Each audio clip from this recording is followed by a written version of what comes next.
hi! It's been a minute, isn't it? Anyways, welcome back to the factory, folks. Today I'm giving you the long-awaited video for Cherri Bomb from the Hazbin Hotel series. I even got an Iris Clops doll for it, and yeah, well, that Monster High guy is kinda hard to come by, but I've secured one with the help of my friend Lee from Dolly Mixtures, so shout out to them, they do amazing dolls. That doll is really cute, and I love that shade of green they use in her hair.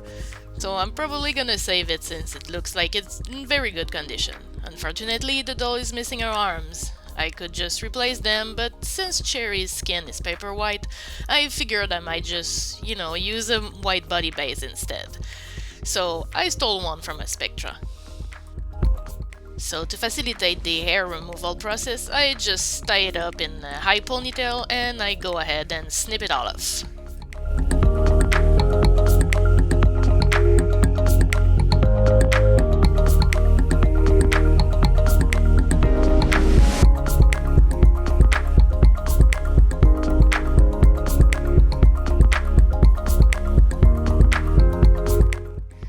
Once the pony is out of the way, I go ahead and try to get the hairs as short as I can. After that, I'm going to yank her head off, and for that I submerge it in boiling water for a few minutes and then I use a towel to tug it out. Sadly, I have no footage for it, but I show it in some of my other videos. Anyways, there she is. I now proceed to clean her. I'm starting by removing the hair stubbles from the inside using a flat screwdriver. I do it while the vinyl is still hot and soft. It makes the process much easier. Once done, I remove the hair from the neck hole using needle nose pliers or sometimes even tweezers. It's whatever I have on hand at the time. It looks like moss, isn't it? I really love that color. So now for the face cleaning. I use heavy-duty nail polish remover that is about 98% acetone. I went in thinking I could avoid damaging my nail polish, but of course that did not work. I'll definitely have to procure some gloves for the next time. While I do this, let me warn you now before I forget. I've been really tired these last few weeks and this video was filmed over 2 months and I did things in a weird order to say the least, so yeah, I tried to edit the video to flow in an organic manner, so please don't be alarmed if a few continuity errors slips here and there.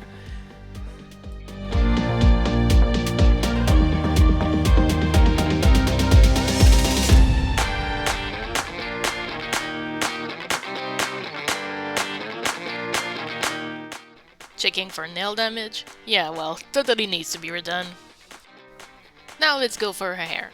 Like usual, I'll be rerouting with 100% acrylic yarn. Cherri though has a nice ombre in her hair from blonde to pink, so I'll try doing it by placing some pink yarn strategically. I'll do the perimeter with it and the top of the head all in blonde. Before starting to work, I paint her scalp a color similar to the hair I'll use and I draw a line when I want to reposition her part, as the hair needs to be fuller there. I then prepare my yarn by separating the strands. I'll use one per hole. Then to do the reroute proper, I'll use a needle whose eye was cut in an angle. I just slip the hair in it and I plug it in the doll's existing holes. Then, when the head will be fully rerouted, I'll brush the hair and flat iron it, like I do it all the time. I don't show it here, but you can see it in a lot of my other videos. Okay, so this is where it becomes a little messy. You see, I wanted to take advantage of a low humidity window back in rainy November, so I did her face with the hair half done. I finished plugging the blonde strands after. This was a bad idea because when you plug, you squish the vinyl, and this can crack and damage the sealant and the paint you use on the face. And yeah, well, inevitably it happened here. So yeah, the face-up you see here is the old one. If you follow my community tab, you saw it. I posted a picture of it a while back. Though for the sake of not making this video too long, I cut the process of that face-up out. But you still get the new one though, don't worry. Also, just in case you wonder why I'm treating the blonde yarn differently, well, the answer is that this yarn is really soft and chunky, so I can flat iron it as soon as I unravel it very easily. I use the pulling technique to get as long as strands as possible. I also tried the pulling technique on some pink too, because I am making her ponytail. I left a circular patch on her head hair-free and plugged the perimeter nice and thick in preparation for it.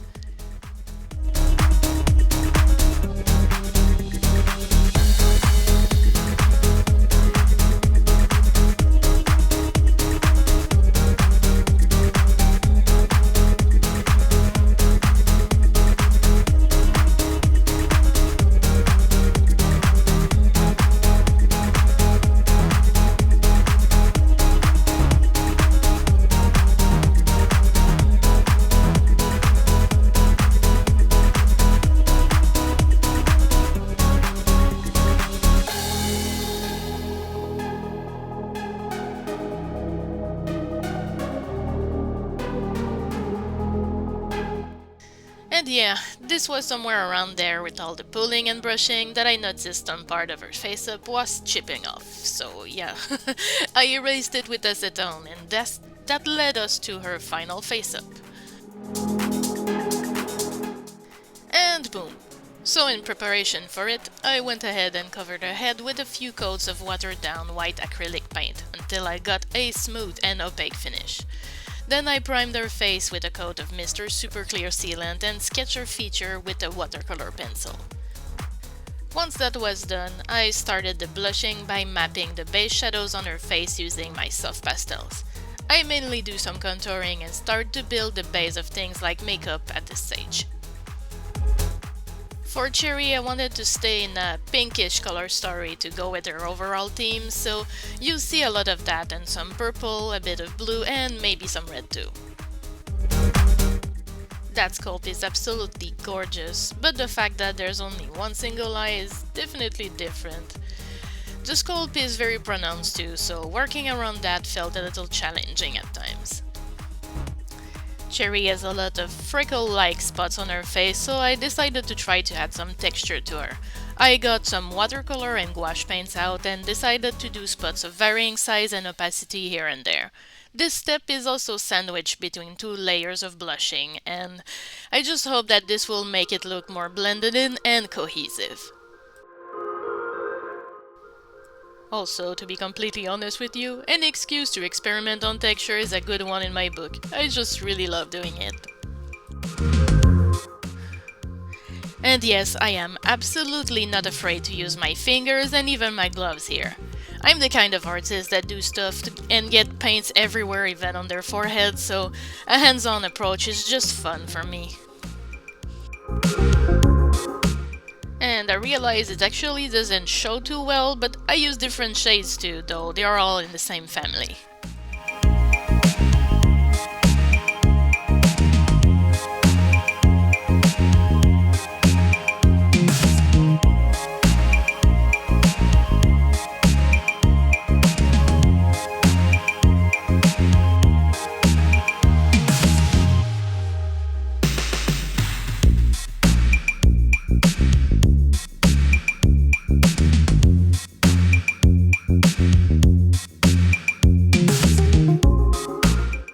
Now paints out, back to pastels. On this layer I go and define those base shadows a bit more. With MSC as a sealant, you work in layers as you would on something like Photoshop. So the more you build, the more vibrant the colors will get. The sealant also gives you a texture over time, well, a better texture, and it's often described as paper-like. It makes it ideal for the pencils I will use very soon. And as you see here, I'm trying to build a base for a smoky hollow eyes. I feel like Cherri would rock that vibe. By the way, I know Vivziepop released some more infos regarding Hazbin Hotel this last week. I heard many of the voice actors were also recast, so yeah, I just really cannot wait to see how this series will turn out. In the meantime, I'm watching Helluva again and having a blast. And I do watch some new shows too sometimes. I mean, you probably heard of Arcane. It's based on League of Legends and it's honestly a masterpiece.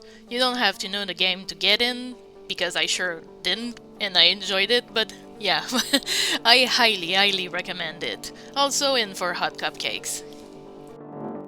And I mean that opening song. I just can't get it out of my head, y'all.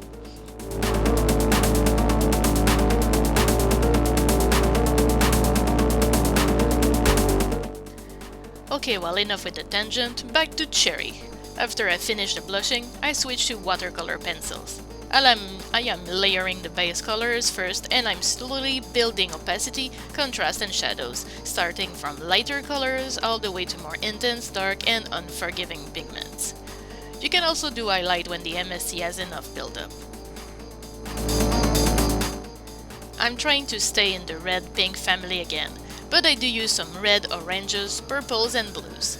A bit of brown even. I like to add a bit of variations outside of the obvious sometimes, just to make the finished piece a bit more vibrant and colorful. And like usual, I try to keep the black away until the very end, just to make sure that I don't use too much of it. It's also because each time you add a new coat of sealant, well, you seal what's underneath. You can't erase anymore. But it's a great way to not only save your progress, but also helps building colors when more pigment doesn't want to show in your work, like it doesn't adhere. You reset the texture, so to speak.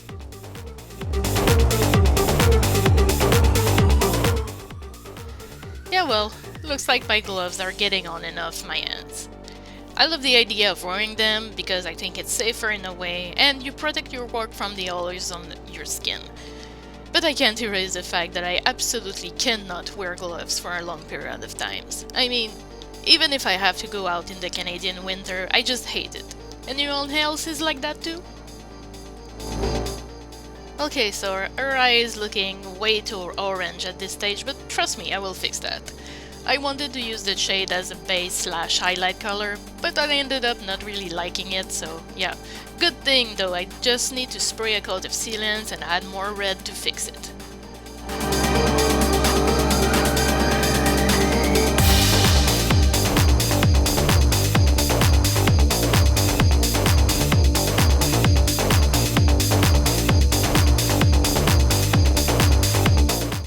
And this, you folks, is not black but a deep shade of purple. It really helps with the color story.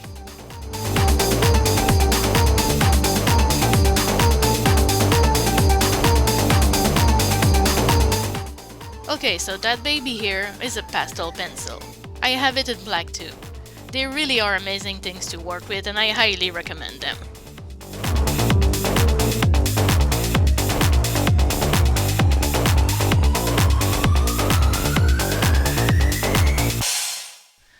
Okay, so the scary part. I was really intimidated by that eyebrow. I wanted it to feel right because I think that this feature can make or break a custom. Like usual, I start on a fresh layer and I sketch it with pastels and carve it a bit with my kneading eraser before thinking of adding things like a gradient or hair-like strokes with my pencils. And once that was done, I take out the black pencil for real this time. It's mainly to help define the eyes here and the lash line and also draw some eyelashes. I also use some black pastels to cast shadows on the eyeball proper and I think it can add a lot of depth. Of course, I always try to blend it well.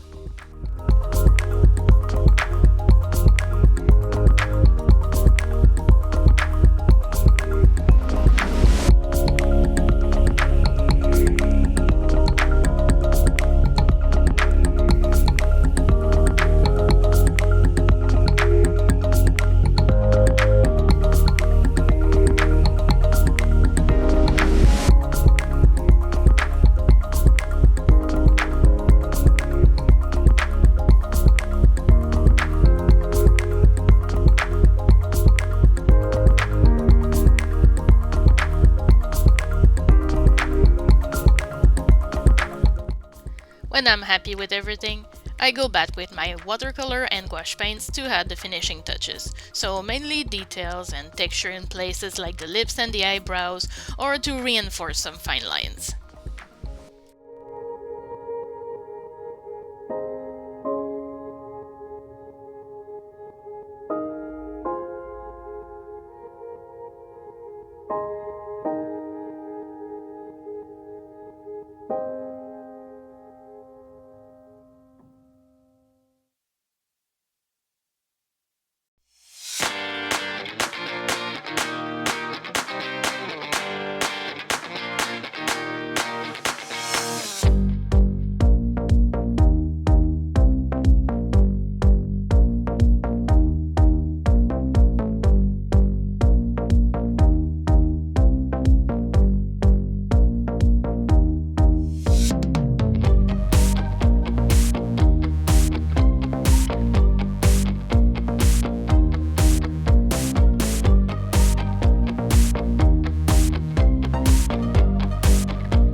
add a couple of white eye shines here and there.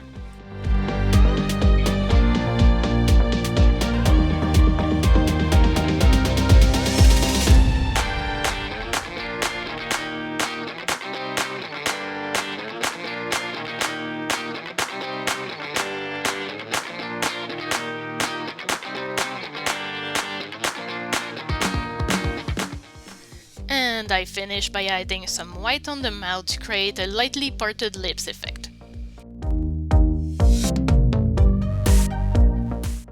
All that's left now is to seal it with a couple more coats to make sure nothing budges, and then add glossy varnish to her lips. And now we can finally go back to their hair.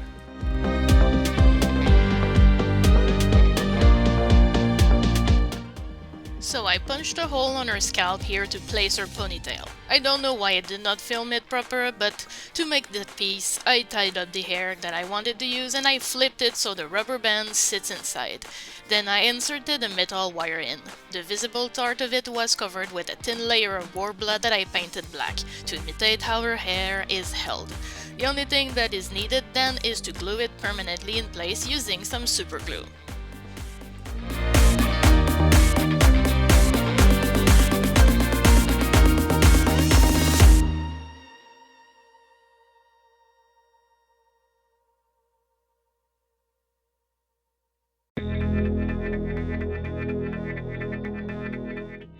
Now on to the clothes. One mistake I kept doing with this doll is that I made all my patterns way too big, so I constantly had to go back and try to fix things as I go. So this is why we should all save our patterns for both stretchy and non-stretchy materials, so yeah, don't be like me, be organized. To make her leggings, I actually used some fabric from a thrifted pair of leggings. I cut the shapes out and started by connecting them at the crotch. Then I went in to connect them by the side, leaving the part where they meet at the butt open to give me an opportunity to probably or maybe add a closure after. That's how they looked all pinned to the side before I connected them. After I was done, I could then fold each leg on themselves entirely, sewing with good sides facing in so I can turn the piece inside out at the end and iron my stitching.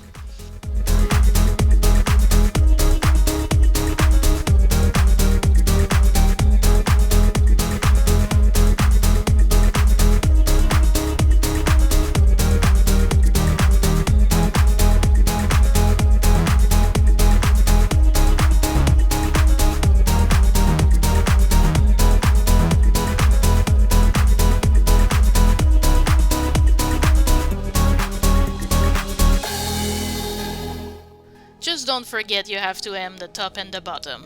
I like doing it when all the pieces are connected in a long single piece. Also, taking the time to iron your hems and seams can really make a difference, so keep the flat iron nearby.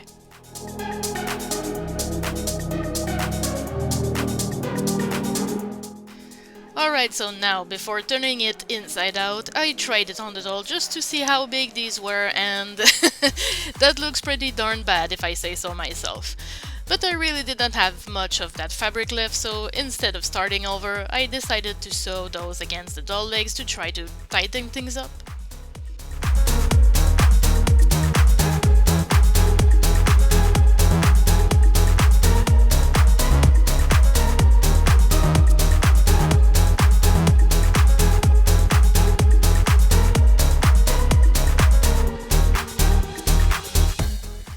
Either way, once shredded with scissors that were not made for fabric, I got these rough leggings. They're not like I would have liked them to be, but I think I get a pass since Cherri's outfit is all torn up.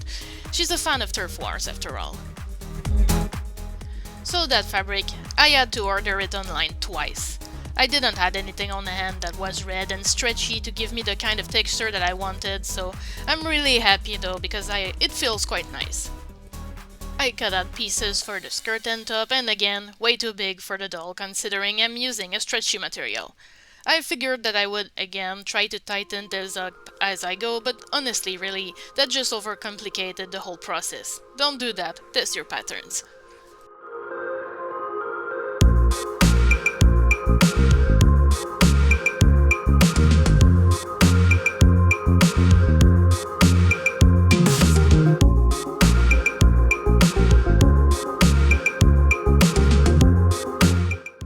the skirt and eventually the top. Since the bottom edges are full of holes and a bit frayed, I did not hem them, and I marked where I wanted tears and holes with a damp watercolor pencil before cutting. The paint is easy to remove afterwards, just use a bit of water.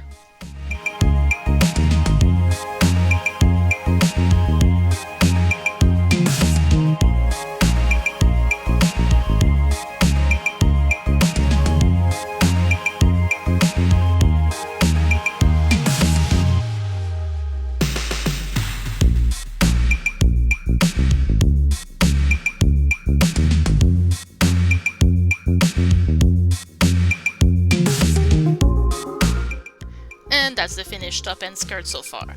You can see here my pattern from the top and the approximation of what it would look like if I were to redo it, so yeah, pretty big difference. I think the star of the show today is definitely the lighter stitch. It would come in very handy along the seam lines. For her shoes, I picked these, though if you know your Monster High dolls you can already spot a big problem. Well, visibly I didn't, so I went on to customize these. I love the design of the boot, and instead of sanding it to make it simpler and also more accurate, I decided to work those details in. I think it fits Cherri's personality in my opinion, so a little artistic interpretation here. And FYI, the stiletto shoe that I use is from Lady Dynamite Creates. She is sold these on her Etsy page and they are 3D printed with resin.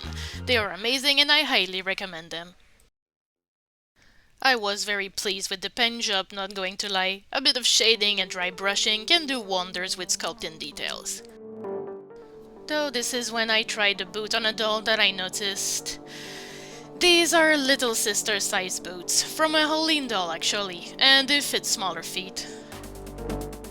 Well, I love the damn thing, so I decided to try and save them. Well, I cut the slit deeper on the back of the boot to give it a bit more space for the heel, and then maybe I thought I could use some Worbla to fill the hole. Talking about Worbla, I went in and traced the bottom of the high heel shoe a few times. The boot has a platform at the bottom, and if I want Cherri's legs to be even, I need to add something to build the thickness of the sole.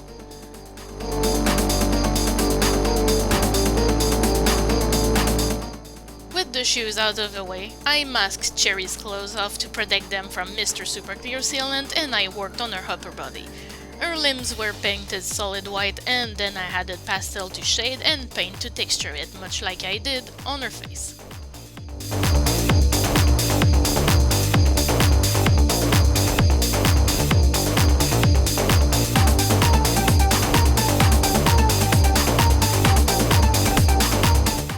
I also painted in her arm tattoo. I used one of the designs that I saw on one of the official pictures of the character.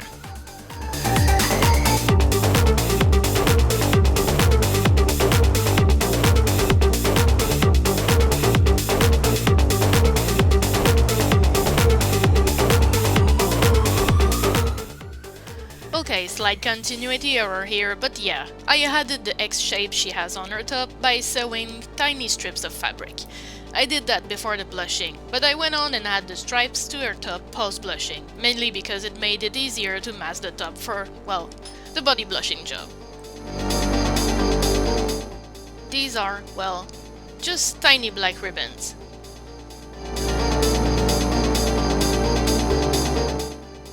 I finished the work with her sleeve, and for that, I attached tiny strips of black fabric to a red rectangle, sewing good sides in to hide my stitching.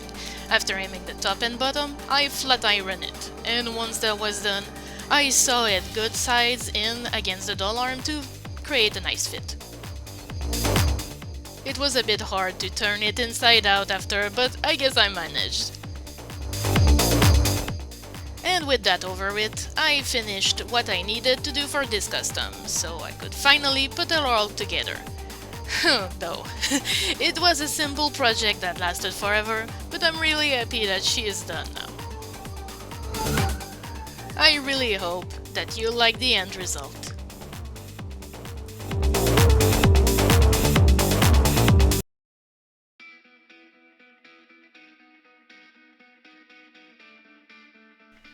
Oh, and Angie. You know you're my favorite one to party with.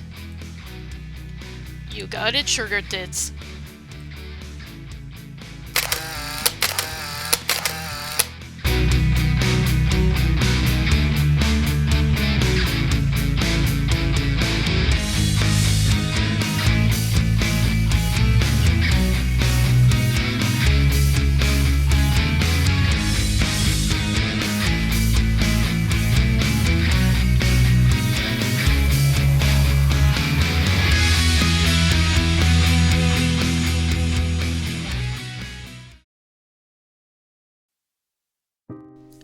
Okay, so, first off I want to address my long break.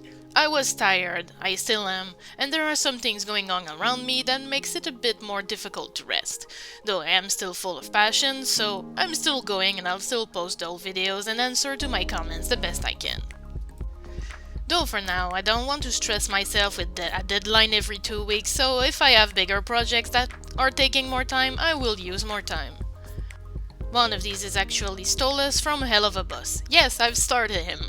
That's my next video if all goes well. I'll keep you updated with pictures of the progress, of course. Also, I got new gear, so that was probably the last video that I filmed with my phone, so yay! I hope the update in quality is going to make things nicer and better for everyone involved. I need to get used to it though, but it should not be too complicated, right? Wishful thinking. Also, and I know some of you were waiting for that, but I've decided to put 3 of my Hazbin Hotel dolls for sale. You can contact me on Facebook, Instagram, or email me for that. The available dolls are Vaggie, Charlie, and Cherri. I won't take any offer for the boys, I am not selling them, and that includes fat nuggets. I have a couple more dolls for sale though if ever, and I'd be happy to chat with you about that. And last thing I want to say is happy holidays. I know it's a bit weird that I keep that message for the end of the video, so yeah, I do not personally celebrate Christmas, so yeah, I apologize for that. I do hope though that you all have a lovely time despite the current situation, and be safe first, alright? I send y'all virtual hugs if wanted.